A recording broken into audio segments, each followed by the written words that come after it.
الحمد لله رب العالمين والصلاة والسلام على سيد الأنبياء والمرسلين وعلى آله وأصحابه أجمعين أما بعد أعوذ بالله من الشيطان الرجيم بسم الله الرحمن الرحيم إنما يخشى الله من عباده العلماء إن الله عزيز غفور وقال إن الذين قالوا ربنا الله ثم استقاموا تتنزل عليهم الملائكة صدق اللہ العظیم۔ قلم جب بھی اٹھایا ملک کو ذیشان لکھا ہے، قلم جب بھی اٹھایا ملک کو ذیشان لکھا ہے، ستم سہ کر بھی ہم نے پیار ہی کا نام لکھا ہے۔ ہمیں نفرت بری نظروں سے ہردم دیکھنے والوں، ہمیں نفرت بری نظروں سے ہردم دیکھنے والوں، ہمارے دل میں جھانکو صرف ہندوستان لکھا ہے۔ خاموش ہے تو خوف کا تحفظ مت سمجھو، خاموش ہے تو خوف کا تحفظ مت سمجھو، ہر مدعا کو مسئلہ ہی کشمیر مت سمجھو۔ ادب نمازی سیکھی ہے بزرگوں سے ہم نے، ادب نمازی سیکھی ہے بزرگوں سے ہم نے، جھک کر مر رہے ہیں تحقیر مت سمجھو۔ یہ ہمارا ہے، جتنا بھی تمہارا ہے اتنا ہی ہمارا ہے، بھارت کی دھرتی کو اپنے باپ کی جاگیر مت سمجھو۔ میرے محترم بزرگوں اور دوستوں اور عزیز ساتھیوں اور معصوم بچوں اور پردے کے پیچھے بیٹھی ہوئی میری ماں اور بہنوں، آج میں ان یاران باصفا، شہیدان عشق و وفا، وارثان بلال اور سلاطین آزادی کے تذکرے کی سعادت حاصل کر رہا ہوں، جن کا قلب و جگر اسلام کی عظمت سے معمور تھا، جن کے چہرے پر عزم و استقلال کی کرنے جلوائے فغن تھی، جن کا دل جذبہ جہاد سے سرشار تھا، جنہوں نے اپنی زندگی اسلام کی سربلندی اور اعلی کلمت اللہ کے لیے وقف کر دی، جن کی ایک تاریخ ہے، جن کی ایک داستان ہے، جنہوں نے ہر دور میں اسلام کی آبیاری کی ہے اور چمنستان اسلام کی طرف بڑھنے والی ہر باد سموم کی راہ دیوار آہنی بن کر حائل ہو گئے ہیں۔ اس چمنستان عالم کا پتا پتا اور بوٹا بوٹا اس بات پر شاہد ہے کہ یہ طبقہ ان اصحاب فکر و نظر، وارثان قلب و جگر کا طبقہ ہے، جنہوں نے تاریخ کے ہر نازک موڑ پر اس امت کی رہنمائی اور دستگیری فرمائی ہے۔ یہ ان یاران باصفا اور شہیدان عشق و وفا کا قافلہ ہے، جنہوں نے ہر دور میں باطل کا مقابلہ کیا ہے، جب بھی باطل نے حق کو چیلنج کیا ہے انہوں نے اس کے چیلنج کو قبول کیا ہے اور سربکف میدان میں آ نکلے ہیں، اور جم کر پوری بے خوفی سے باطل کا مقابلہ کیا ہے۔ انہوں نے جانے تو دے دیے مگر باطل کو کبھی پیٹھ نہ دکھائی، انہوں نے سر تو کٹا دیا مگر پرچم اسلام کو سر نگوہ نہ ہونے دیا۔ جب جلاد تلوار چمکاتا ہوا آگے بڑھا تو انہوں نے مسکرا کر نظر سے نظر ملائی اور پھر یہ کہتے ہوئے مردانہ وار تلوار کے نیچے سر رکھ دیا۔ فلست ابالي حين اقتل مسلما، فلست ابالي حين اقتل مسلما على اي شق كان في الله مصرعي، یعنی خوشا وقت ہے کہ میری موت تیرے کوچے میں آ جائے، یعنی خوشا وقت ہے کہ میری موت تیرے کوچے میں آ جائے، یہی تو زندگی کا آخری ارمان ہے اے ساقی۔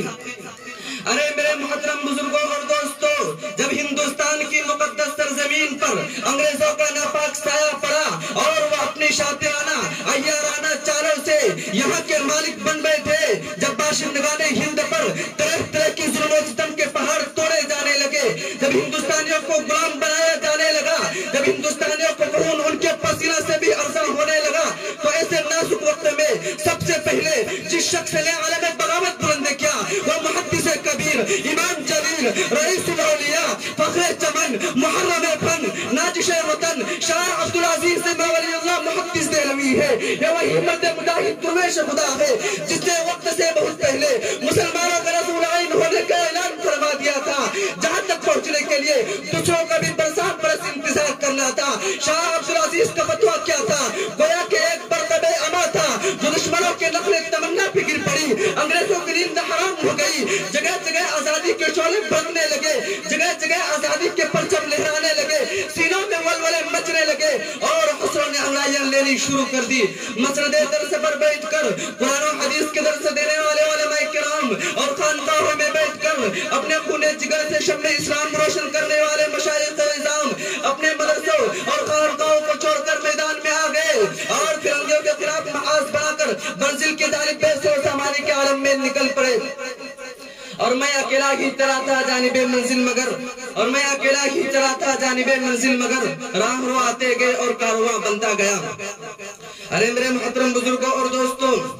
یہ واقعہ ہے کہ اگر ہندوستان کی جنگ آزادی میں علماء حصہ نہ لیتے تو ہندوستان کبھی بھی آزاد نہ ہوتا، اگر یہ ترقیل آزادی نہ ہوتی، تحریک آزادی نہ چلتی، تحریک بالا کوٹ نہ چلتی، تحریک ریشمی رومال نہ چلتی، ہندوستان چھوڑو تحریک نہ چلتی، مقدمہ وہاں بیان نہ چلتا، امبارہ سازش کیس نہ بنتا۔ الغرض علماء کرام ہی نے اپنے خونے جگر سے اور اسے آزادی کی حرا بندی کی ہے اور اپنے مقدس روح سے شجر آزادی کو سینچا اور پروان چاہیا ہے۔ چنانچہ 1857 کی جنگ آزادی میں 2 محاذ بنائے گئے، ایک محاذ امبارہ پر جس کی قیادت مولانا جعفر تانیچری کے پاس تھی، دوسرا محاذ شاملی پر جس کی قیادت حضرت حاجی امداد اللہ مہاجر مکی کے پاس تھی۔ اس جنگ میں بڑے بڑے علماء سرحا شہید زخمی ہوئے، اسی جنگ میں مولانا نانوتوی زخمی ہوئے، اسی جنگ میں حضرت گنگوہی زخمی ہوئے، اسی جنگ میں حافظ ضامن شہید ہوئے۔ اس 1857 کی جنگ آزادی میں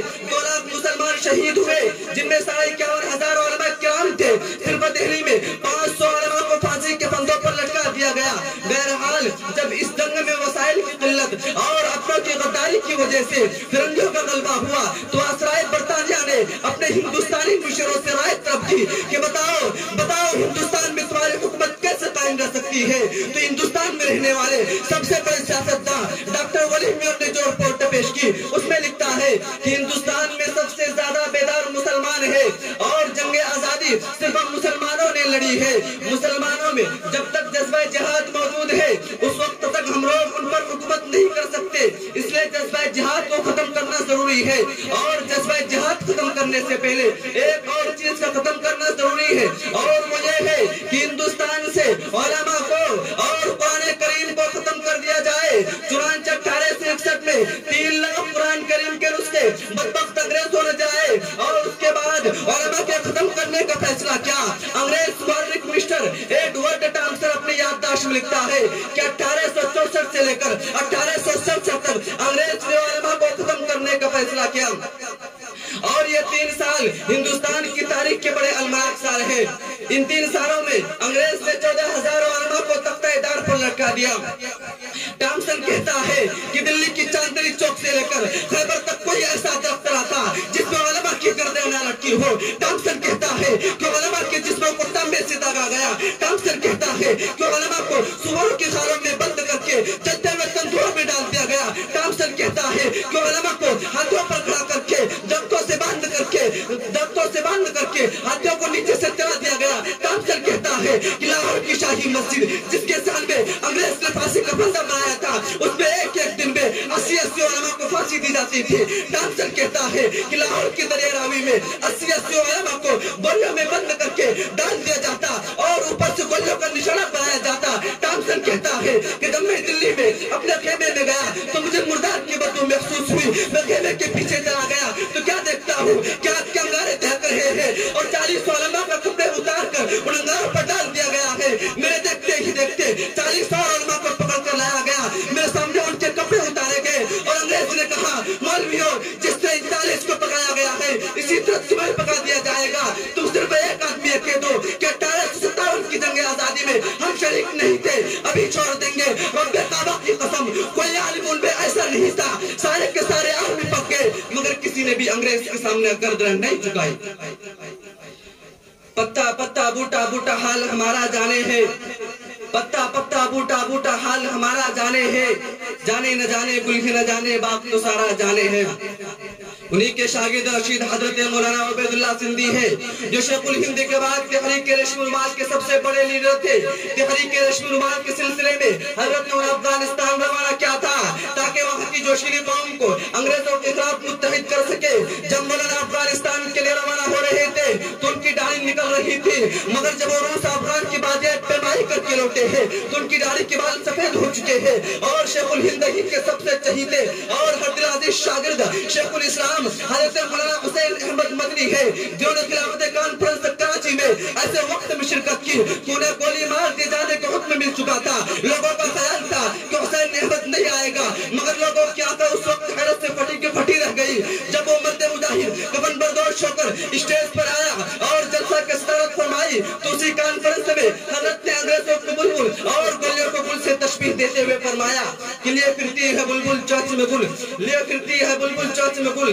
شہید ناز کی تربت کہاں ہے؟ راوی کہتا ہے کہ جب حضرت نے شعر پڑھا تو لوگ جوش میں آدھے گھنٹے تک مسلسل نعرے لگاتے رہے اور بھی علماء کی قربانیوں اور اپنے ایک فتوے کی جانب اشارہ کرتے ہوئے انگریز کو مخاطب کر کے فرمایا کہ رونا سمجھ کر نہ برباد کرنا کہ ہم بھی کسی کے بنائے ہوئے ہیں، فرنگی کے موجوں میں حرمت کے فتوے سردار چڑھ کر بھی گائے ہوئے ہیں، وہ شجر آزادی کو خودے کے سیچا تو پل اس کے پکنے کو آئے ہوئے ہیں، لیکن آہ کتنی بربادی مقدر میں تھی آبادی کے بعد، لیکن آہ کتنی بربادی مقدر میں تھی آبادی کے بعد، کیا بتائے ہم پہ کیا گزری ہے آزادی کے بعد۔ ارے میرے محترم بزرگوں اور دوستوں، یہ ایک روشن حقیقت ہے کہ شجر آزادی کا پھل ہمارے حق میں بہت ہی زیادہ تلخ ثابت ہوا ہے، جس کی تلخی آج تک ختم نہیں ہو سکی ہے، اور ایسا معلوم ہوتا ہے کہ صدیوں ختم نہیں ہو سکے گی، لیکن ہمیں بھی کوئی غم نہیں، ہمیں بھی کوئی افسوس نہیں، ہمیں بھی کوئی ملال نہیں۔ اگر یہ ظالم حکومت ہمارے ظلم و ستم سے باز نہیں آئی اور ہمارے حقوق کو یوں ہی پامال کرتی رہی تو اسے بھی یاد رکھنا چاہیے کہ ہم انہی شران اسلام اور سرفروشان خیر العالم کے فرزند رہے جنہوں نے ہندوستان کی تاریخ بدل ڈالی تھی۔ ایک بار ہم بھی بدل کر دیکھیں گے، کیونکہ سرفروشی کی تمنا اب ہمارے دل میں ہے، کیونکہ سرفروشی کی تمنا اب ہمارے دل میں ہے، دیکھنا ہے زور کتنا بازو قاتل میں ہے۔